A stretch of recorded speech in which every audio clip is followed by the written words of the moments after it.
Hi guys, welcome back. I want to thank all my new subscribers. Thank you for following all of the support on all the social medias and everything. I'm like stepping on stuff walking around. Today, we're working on a 2017 Ram 1500. We have an issue with AC condenser. Already diagnosed it, but the port that's right here at the bottom is actually cracked on the condenser itself. So what we gotta do is pull this one out, put a new one in it, vacuum it, recharge it, make sure everything's good, put it all back together, and we're good to go. So first steps is, this is really hot, so we're gonna get a couple fans set up here, a couple box fans. It is still hot as heck out here. It's like 103 degrees today, and this evening is like 7 o'clock at night. It's still hot as hell. We're gonna grab my big fan, put it here in the bottom, blow some air up, try to get this cool down where I'm working. Oh, basically, we also got to fix this too. There's a bolt that's missing, and it's been zip tied together. But that's easy. Get that pulled out, but everything's freaking hot. So looks like it's pretty simple, easy. Well, let's get these fans hooked up first. We're not dying out here. No, look, we got fans. Cool there. Cool it down. Trying to cool it down while we pull this grill off. Do a couple small things while it's not so freaking hot. So I just drove home. So. And the sun's not helping at all. Nope. But get this grill off here, which is relatively easy. You got 4 bolts on top. It just kind of boop. There you go. Pretty simple. Alright, so it's cooled down a little bit.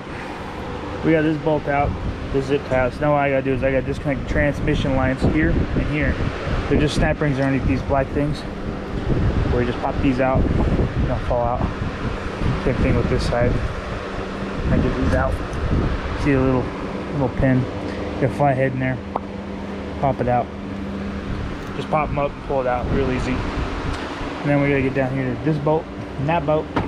Loosen that. Hopefully, we can just wiggle it out. It's just a pop in thing. So pretty easy. Something that easy, but kind of a pain in the butt. Oh, look, there's the oldie one. You can tell right here on this one, big old crack right there. That's where it's cracked and leaking. Oh, that one's garbage. This one's shiny. The new one right here, all shiny for now. A little different design. Doesn't have the screw ends here. They're all taped welded together. But we'll get it together and. Well, actually, we're gonna get this back in. The other one's a fight to get out, so this one will be a fight to get back in.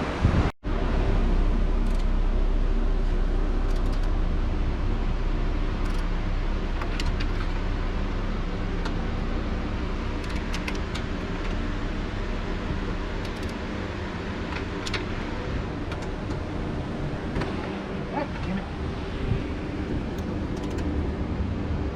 They just got the ratchet. They have them. Yeah, okay. We found videos of them. They're sold by Stefan.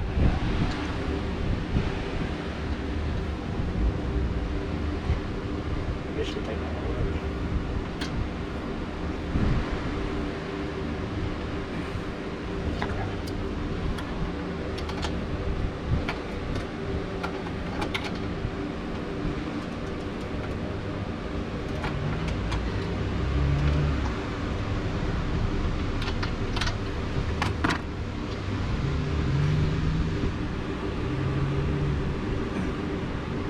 Alright, well, this radiator's in. Only 2 brackets on this side. This side were already they're TIG welded on, so they're not like the other one that's bolted here and here and down there. These 2, they just bolt in right there. It's not going nowhere. Now we gotta hook up training lines and the 2 cooler lines. I'm gonna hook up the cooler lines first and then go from there. Well, shoosh, wow, this was a little pain in the butt to get in. And on this one, we forgot to take off. There's the bolts that go in here. We forgot to take off the old one. So it was an easy torch bit. Pop them out, pop them in here, torque it down, put everything back together.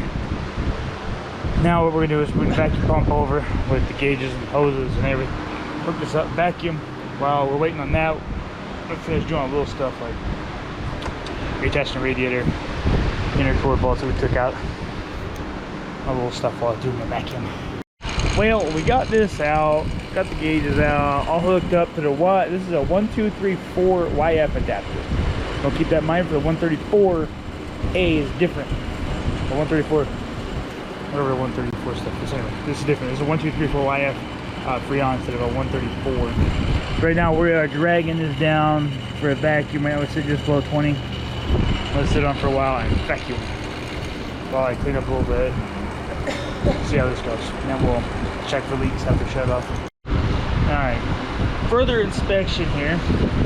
This, if you looked at, remember where the radiator, ow, where it was sitting before. This was sitting up like that.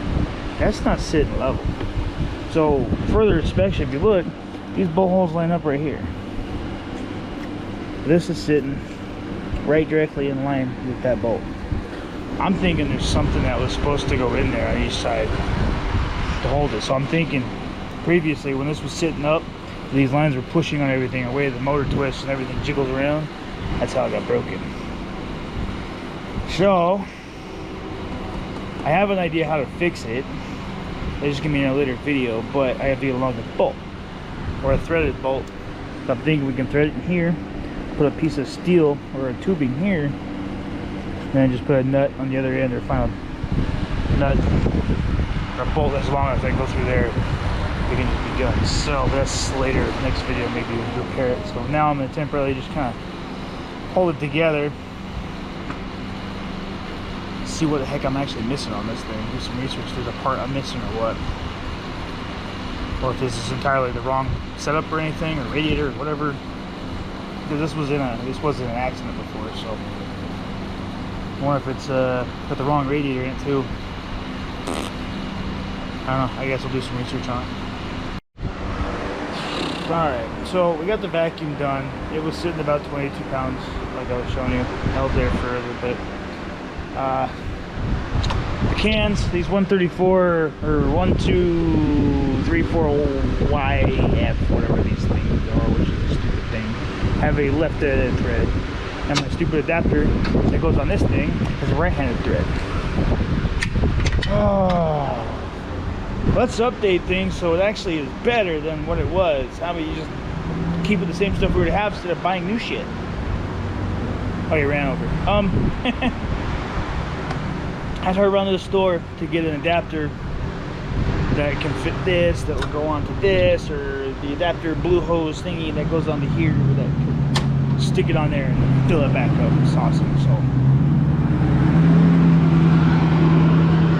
as we got noisy neighbors, thinks he's badass with his freaking F-250. Anyway, noisy. That's because he has no muffler and exhaust on his stupid diesel. Anyway, but we'll get that done. There are no leaks coming from the transmission coil, which is a plus. On top of that,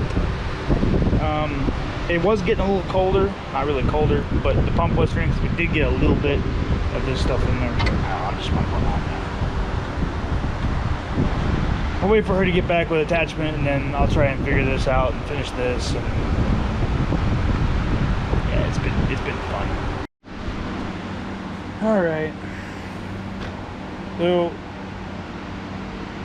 ran the AutoZone, got that part, the little adapter thing that goes on the yellow hose. Screws onto the can, but it's a right-hand thread or a left-hand thread on a right-hand thread adapter, aka this yellow hose. So it doesn't work either. Then I have to go back to AutoZone, get a different adapter, which will screw on this hose.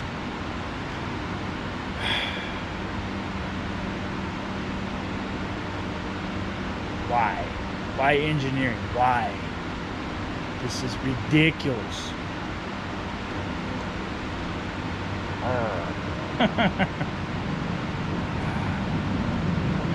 Can't make things simple, can you? Just, God, don't make things so difficult. Want to do other things tonight too, along with this, but it looks like this would be the only thing happening because right now it's 10 o'clock. It's almost 10 o'clock. Hopefully she can get the AutoZone back or get there before they close. Oh, it's just freaking awesome. Oh, okay. Well, it's going back to AutoZone. We're out of it twice. I buy this stupid little adapter because we don't have a right hand or left hand freaking tool to put the fluid in. You had to use that, which worked, but not what I wanted because I wanted to check my gauges. But since we already did a vacuum out, we just had to fill it. Really wasn't that big a deal, but it's running and it's cold. I can't show you guys that it's cold, but it's cold. It feels nice. It feels good. So we're gonna clean up here, get inside, do whatever. Anyway, so one video of that. Plus we gotta get some things fixed or whatever else. But we'll talk to you guys later. Bye bye.